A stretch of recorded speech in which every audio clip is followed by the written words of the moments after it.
ദാമ്പത്യം. രചന അവതരണം മിത്രവിന്ദ. മാരാരിത്തിരി ദേഷ്യത്തിൽ പറഞ്ഞിട്ട് പോയതും ഭദ്രയ്ക്ക് വേഗം ഒരുങ്ങാതെ വേറെ നിവൃത്തിയില്ലായിരുന്നു. ബീന ചേച്ചിന്ന് ഭദ്ര ഉറക്ക വിളിച്ചപ്പോ ബീന അവളുടെ അരികിലേക്ക് വന്നു. എന്താ മോളെ? ചേച്ചി, ദേവേട്ടന് ഇന്നൊരു ഫ്രണ്ടിന്റെ കല്യാണ റിസപ്ഷൻ ഉണ്ട്. എന്നോടും കൂടി വരാനാ പറയുന്നത്. ചേച്ചി ഒരു കാര്യം ചെയ്യാമോ? കുഞ്ഞമ്മൂനെ ഒന്ന് നോക്കിയേക്കാമോ? ഞാനും കൂടി ഏട്ടന്റെ കൂടെ പോയിട്ട് പെട്ടെന്ന് വരാം. അതിനെന്താ മോളെ, കുഞ്ഞിന്റെ കാര്യമൊക്കെ ഞാൻ നോക്കിക്കോളാം. അതൊന്നും ഓർത്ത് മോള് വിഷമിക്കണ്ട. രണ്ടാളും കൂടി കല്യാണത്തിന് പോയിട്ട് വാ. ബീന സ്നേഹത്തോടെ പറഞ്ഞു. എവിടെയാ മോളെ പോകുന്നത്? ഒരുപാട് ദൂരമുണ്ടോ? ബീന വീണ്ടും ചോദിച്ചു. ഇല്ല ചേച്ചി, ഇവിടെ അടുത്താണ്. കുറച്ചേ ഉള്ളൂ എന്നാണ് ഏട്ടൻ പറഞ്ഞത്. ഭദ്ര മറുപടി നൽകി. എങ്കിലും അവളുടെ ഉള്ളിൽ ഒരു ആദി ബാക്കി നിൽപ്പുണ്ടായിരുന്നു. കുഞ്ഞമ്മു കരയുമോന്ന് എനിക്കറിയില്ല ചേച്ചി. എനിക്കതാണ് ഒരു ടെൻഷൻ. ഒരു ടെൻഷനും വേണ്ട മോളെ. കുഞ്ഞുണർന്നാലും ചേച്ചിയുണ്ട്. പിന്നെ ദേവകി ചേച്ചിയും ഉണ്ടല്ലോ. ഞങ്ങൾ രണ്ടാളും കൂടി നോക്കിക്കോളാം. മോള് പെട്ടെന്ന് പോയി റെഡി ആയിക്കോ. അപ്പോഴേക്കും മാരാർ കുളിച്ചിറങ്ങിയിരുന്നു. സ്വീകരണമുറിയിൽ ഭദ്ര നിൽക്കുന്നത് കണ്ടതും അവന്റെ മുഖം വീണ്ടും കടുത്തു. ഭദ്ര, നിന്നോട് മലയാളത്തിലല്ലേ ഞാൻ പറഞ്ഞത് പെട്ടെന്ന് റെഡിയാവാൻ? നീ ഇത്രയും നേരം എന്തെടുക്കുമായിരുന്നു? അവൻ ദേഷ്യത്തോടെ ചോദിച്ചതും വീണ ചേച്ചിയും ദേവകി ചേച്ചിയും അവളുടെ അടുത്ത് നിൽപ്പുണ്ടായിരുന്നതുകൊണ്ട് മാരാരുടെ ആ ചോദ്യം ഭദ്രയ്ക്ക് ചെറിയൊരു സങ്കടവും ജാള്യതയും ഉണ്ടാക്കി. എന്ത് കാഴ്ച കണ്ട് നിൽക്കുവാ ഭദ്ര? പോയി വേഗം ഒരുങ്ങാൻ നോക്ക്. അവൻ വീണ്ടും ശബ്ദം ഉയർത്തിയതും ഭദ്ര കൂടുതൽ ഒന്നും പറയാതെ വേഗം മുറിയിലേക്ക് കയറിപ്പോയി. അവൾ മാരാരോടൊപ്പം ഇവിടേക്ക് വന്നപ്പോൾ അശ്വിന്റെ വിവാഹത്തിന് ധരിച്ചിരുന്ന ചുരിദാർ കൂടി എടുത്തു വെച്ചിട്ടുണ്ടായിരുന്നു. അതുകൊണ്ട് തന്നെ പെട്ടെന്ന് റെഡിയാവാൻ അവൾ ആ ഡ്രസ്സാണ് കിടക്കയിലേക്ക് എടുത്തു വെച്ചത്. വാഷ്റൂമിൽ കയറി ഒന്ന് ഫ്രഷായ ശേഷം ഭദ്ര ഇറങ്ങി വന്നു. മുടിയൊക്കെ ഒതുക്കി ചീകി. ഇരു കാതുകൾക്കുമിടയിൽ നിന്ന് ഇത്തിരി മുടിയെടുത്ത് കുളിപ്പിന്നൽ പിന്നി അടിയിൽ ഒരു ക്ലിപ്പിട്ട് ഉറപ്പിച്ചു. ലേശം പൗഡർ എടുത്ത് മുഖത്തിട്ട് ഒരു കുഞ്ഞു പൊട്ടും തൊട്ടു. സിന്ദൂരം നെറുകയിലിട്ടു. ചുരിദാറും ഇട്ടവൾ വേഗം പുറത്തേക്ക് ഇറങ്ങി വന്നു. അപ്പോഴേക്കും മാരാർ സെറ്റിയിൽ ഇരിപ്പുണ്ടായിരുന്നു. കഴിഞ്ഞോ നിന്റെ ഒരുക്കമൊക്കെ? അവന്റെ ചോദ്യത്തിലെ ഗൗരവം കണ്ടപ്പോ ഭദ്രയ്ക്കാണെങ്കിൽ വരുന്നത് ദേഷ്യമാണോ സങ്കടമാണോ എന്ന് തിരിച്ചറിയാൻ പറ്റിയില്ല. മാരാരാണ് ആദ്യം പുറത്തേക്ക് ഇറങ്ങിയത്. ചേച്ചിമാരോട് രണ്ടാളോടും യാത്ര പറഞ്ഞ് ഭദ്രയും അവന്റെ പിന്നാലെ ചെന്നു. ഇരുവരും പടിപ്പുര കടന്നു പോയപ്പോഴേക്കും ദേവകി ചേച്ചി റിമോട്ട് ഉപയോഗിച്ച് ഗേറ്റ് ലോക്ക് ചെയ്തു. കാറിൽ കയറിയ ഭദ്ര കുത്തിവീർപ്പിച്ച മുഖവുമായിട്ടാണ് ഇരിക്കുന്നതെന്ന് കണ്ടതും മാരാർക്ക് പിന്നെയും കലി കയറി. നീ എന്തിനാടി ഇങ്ങനെ വീർപ്പിച്ചു കെട്ടിയിരിക്കുന്നത്? നിനക്കിനി എന്റെ കൂടെ വരാൻ എന്തെങ്കിലും ബുദ്ധിമുട്ടുണ്ടോ? ഉണ്ടെങ്കിൽ പറ, ഇപ്പൊ തന്നെ വണ്ടി തിരിക്കാം എന്ന് പറഞ്ഞ് മാരാർ ബ്രേക്ക് ചവിട്ടി വണ്ടി നിർത്തി. എനിക്കാരോടും ഒരു ദേഷ്യമില്ല, ഭദ്ര പതിയെ പറഞ്ഞു. പിന്നെന്തിനാ നീ ഇങ്ങനെ വീർപ്പിച്ചു കെട്ടിയിരിക്കുന്നത്? ദേവേട്ടൻ എന്തിനാ ഇങ്ങനെ എല്ലാവരുടെയും മുമ്പിൽ വെച്ച് എന്നെ കിടന്ന് പേടിപ്പിക്കുന്നത്? ഞാൻ അതിനു മാത്രം എന്തെങ്കിലും തെറ്റിയതോ? ചോദിക്കുമ്പോ ആ പെണ്ണിന്റെ പരിഭവം മുഴുവൻ വാക്കുകളിൽ തുളുമ്പി നിന്നിരുന്നു. നിന്നോട് റെഡിയാവാൻ പറഞ്ഞിട്ട് എത്ര നേരമായി? നീ അവിടെ എന്ത് കാഴ്ചയും കണ്ട് നിൽക്കുമായിരുന്നു? എന്നിട്ട് ഞാൻ പറഞ്ഞതാണോ ഇപ്പൊ കുറ്റം? അവൻ ഭദ്രയെ രൂക്ഷമായി നോക്കി. ദേവേട്ടന്റെ ഒപ്പം വരാൻ എനിക്ക് ബുദ്ധിമുട്ടായിട്ടൊന്നും അല്ല ഞാൻ അങ്ങനെ പറഞ്ഞത്. സത്യം പറഞ്ഞ കുഞ്ഞമ്മു കരയുമെന്ന് എനിക്ക് നല്ല ഭയമുണ്ട്. ഓരോ ദിവസം ചെല്ലുന്തോറും ഇത്തിരി വാശി കൂടിക്കൂടി വരികയാണ്. ദേവകി ചേച്ചിന്ന് എടുത്തപ്പോ കുഞ്ഞ് കരഞ്ഞത് ദേവേട്ടൻ കണ്ടതല്ലേ? ഭദ്ര പറയുന്ന കേട്ടിട്ട് മാരാർ ഒന്നും മറുപടി പറഞ്ഞില്ല. എന്നെ ഒന്നും മനസ്സിലാക്കാൻ ദേവേട്ടന് ഒട്ടും പറ്റുന്നില്ല. വെറുതെ ഇങ്ങനെ ഓരോന്ന് പറയുന്ന കേൾക്കുമ്പോ എനിക്ക് നല്ല സങ്കടമുണ്ട്. ചേച്ചിമാരൊക്കെ നോക്കി നിൽക്കുമ്പോ എന്നെ വഴക്കു പറഞ്ഞത് ശരിക്കും സങ്കടായിട്ടോ. ഈ ദേവേട്ടന് ദേഷ്യമൊക്കെ ഇത്തിരി കുറയ്ക്കണം. അവൾ തുടർന്നു. ആളുകളുടെ മുമ്പിൽ വെച്ചിങ്ങനെ ഓരോന്ന് കേൾക്കുമ്പോ എനിക്ക് വിഷമമില്ലേ? നമ്മൾ രണ്ടുപേരും മാത്രമുള്ള സമയത്ത് ദേവേട്ടൻ എന്നെ എന്തു വേണമെങ്കിലും പറഞ്ഞു. എനിക്കതൊന്നും ഒരു പ്രശ്നമേ ഇല്ല. പക്ഷെ മറ്റുള്ളവരുടെ മുമ്പിൽ വെച്ച് പറയുമ്പോൾ എനിക്ക് പെട്ടെന്ന് ഫീൽ ചെയ്യും. അവൾ ഒളികണ്ണാലെ അവനെ നോക്കി പതിയെ പിറുപിറുത്തു. അല്ലെങ്കിൽ ദേവേട്ടൻ എന്നോട് മാത്രമല്ലേ ഉള്ളൂ ഈ ദേഷ്യവും വാശിയും ഒക്കെ? ഇന്നലെ സരസ്വതിയമ്മയുടെ വീട്ടിൽ വെച്ച് എന്ത് സോഫ്റ്റായിട്ടാണ് ദേവേട്ടൻ അവരോടൊക്കെ പെരുമാറിയത്. പെണ്ണിന്റെ വാക്കുകളിൽ സങ്കടം മാറി വീണ്ടും പരിഭവം നിറയുന്നത് കണ്ടപ്പോ മാരാരുടെ മുഖത്തെ ഗൗരവമൊക്കെ അങ്ങ് മിന്നിമാഞ്ഞു. ആ പോട്ടെ, സാരമില്ല. അവൻ സ്വരം അല്പം മൃദുവാക്കി. പിന്നെ ഞാൻ എന്തേലും പറയുമ്പോ നിനക്ക് വിഷമമായെങ്കിൽ ഇനി അങ്ങനെയൊന്നും ഉണ്ടാവാതെ നീ തന്നെ നോക്കിക്കോണം. അതേ എനിക്ക് പറയാനുള്ളൂ. മാരാരുടെ ആ മറുപടി കേട്ട് അവൾ താടിക്ക് കൈവച്ച് അവനെ ഉറ്റുനോക്കി. എന്താടി ഇങ്ങനെ നോക്കുന്നത്? ആഹാ, അത് ശരി. ഇപ്പൊ ഞാൻ ആരായി? വടി കൊടുത്ത് അടിമേടിച്ച അവസ്ഥയായല്ലോ. അതുകൊണ്ട് നോക്കിപ്പോയതാ. മാരാർ വണ്ടി മുന്നോട്ടെടുത്തപ്പോ അവൾ പതിയെ ചുണ്ട് ചലിപ്പിച്ചു. പിന്നല്ലാതെ, നീ മര്യാദയ്ക്ക് നിന്നാ നിനക്ക് കൊള്ളാം.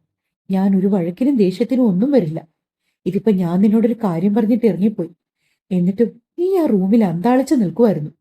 വീണ്ടും വന്ന് ഞാൻ ഒന്നുകൂടി ഓർമ്മിപ്പിച്ചു. എന്നിട്ട് ഞാൻ കുളിച്ചു വന്നപ്പോഴും നീ അവിടെ വടി പോലെ നിൽക്കുന്നു.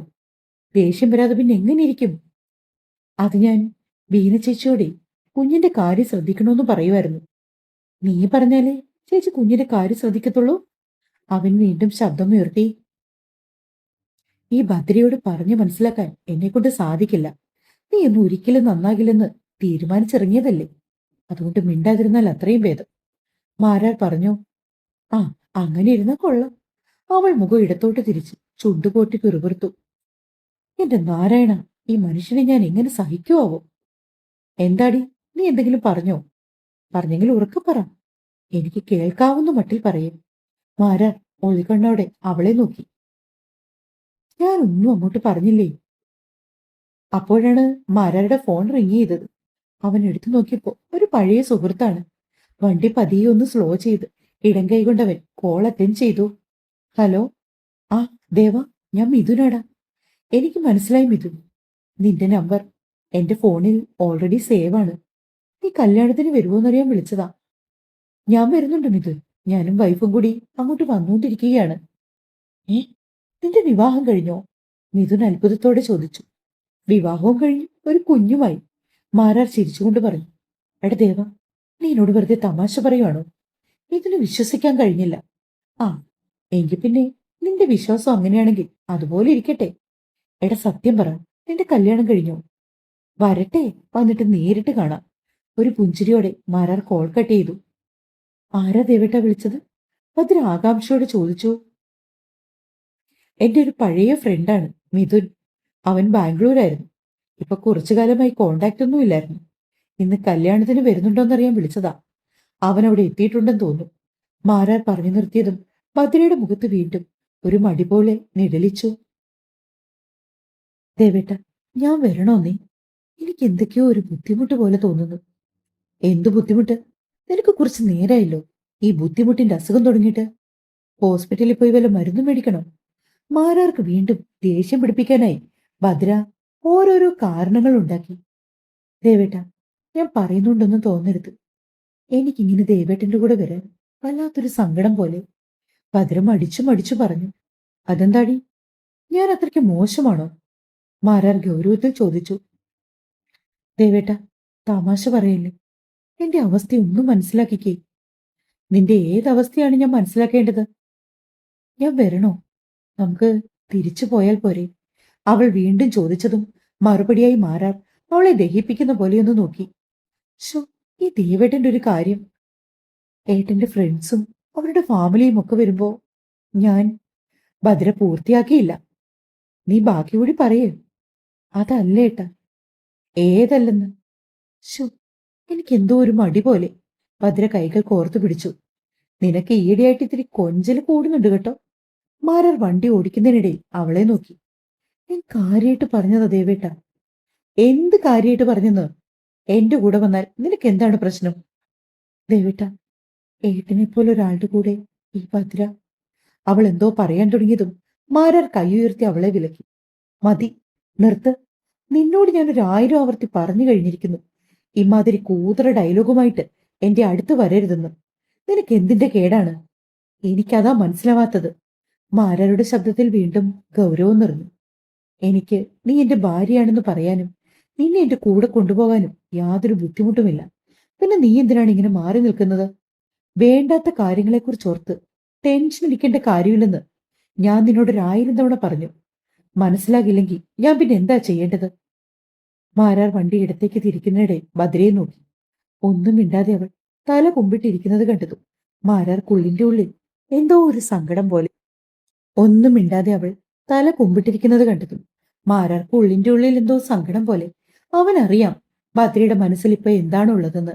പക്ഷെ ഒരിക്കലും ഭദ്രയെ ഇങ്ങനെ വീട്ടിൽ തന്നെ തളച്ചിടാൻ മാരാർ ഒരുക്കമല്ലായിരുന്നു. ഞാൻ ദേവദത്തന്മാരാരുടെ ഭാര്യയാണെന്ന് സമൂഹത്തിൽ ഉറക്കെ ഉറക്കെ പറയുവാൻ ഭദ്ര തയ്യാറാകണമെങ്കിൽ താനും ഇത്തിരി ദേഷ്യത്തിൽ നിൽക്കണമെന്ന് അവനും അറിയാം. അതുകൊണ്ടാണ് അവളോട് വെറുതെ ഓരോന്ന് പറഞ്ഞു ഉടക്കുന്നത് പോലും. ഭദ്ര, മാരാർ വിളിച്ചതും ഭദ്ര മെല്ലെ അവനെ ഒന്ന് നോക്കി. നീ എന്താണ് ഇങ്ങനെ പറയുന്നതെന്നറിയാമോ? നിനക്ക് നിന്നെ ഒട്ടും വിശ്വാസമില്ല. അതുകൊണ്ടാണ്. ആദ്യം നീ സ്വയം ഒന്ന് വിലയിരുത്തുക. അതിനുശേഷം ഇങ്ങനെ സംസാരിക്കും. അപ്പോഴേക്കും ഇരുവരും ഒരു വലിയ കൺവെൻഷൻ സെന്ററിന്റെ മുൻപിലെത്തി. നിറയെ ആളുകൾ അവിടെയും ഇവിടെയുമായി തിങ്ങി നിറഞ്ഞു നിൽപ്പുണ്ട്. സെക്യൂരിറ്റി വന്നിട്ട് മാരാർക്ക് വണ്ടി പാർക്ക് ചെയ്യാനുള്ള സ്ഥലം കാണിച്ചു കൊടുത്തു. വണ്ടിയൊക്കെ കൃത്യമായി പാർക്ക് ചെയ്ത ശേഷം മാരാരും ഭദ്രയും കൂടി വിവാഹ റിസപ്ഷൻ നടക്കുന്ന ഹാളിലേക്ക് നടന്നു. ഹലോ ദേവ, തൊട്ടു പിന്നിൽ നിന്ന് ആരോ വിളിക്കുന്ന കേട്ട് ഭദ്രയും മാരാരും ഒരുപോലെ തിരിഞ്ഞു നോക്കി. ആ, മിഥുൻ. മാരാർ ഭദ്രയും ചേർത്ത് പിടിച്ച് അവന്റെ അടുത്തേക്ക് ചെന്നു. മിഥുനും അവന്റെ ഒപ്പം സുന്ദരിയായ ഒരു പെൺകുട്ടിയുമുണ്ട്. എടാ, നീ പറഞ്ഞതൊക്കെ ഇപ്പൊ സത്യം തന്നെയാണോ?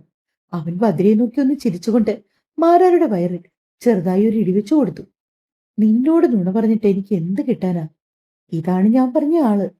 ഭദ്രലക്ഷ്മി എന്നാണ് പേര്. ഞങ്ങളുടെ വിവാഹം കഴിഞ്ഞിട്ട് 1.5 വർഷമാകുന്നു. ഞങ്ങൾക്കൊരു മോളുണ്ട്. മോളെ വീട്ടിലാക്കിയിട്ടാണ് ഞങ്ങൾ രണ്ടാളും കൂടി ഇങ്ങോട്ട് വന്നത്. മാരാർ മിഥുനോട് വലിയൊരു വിശദീകരണമൊക്കെ നടത്തി. തുടരും.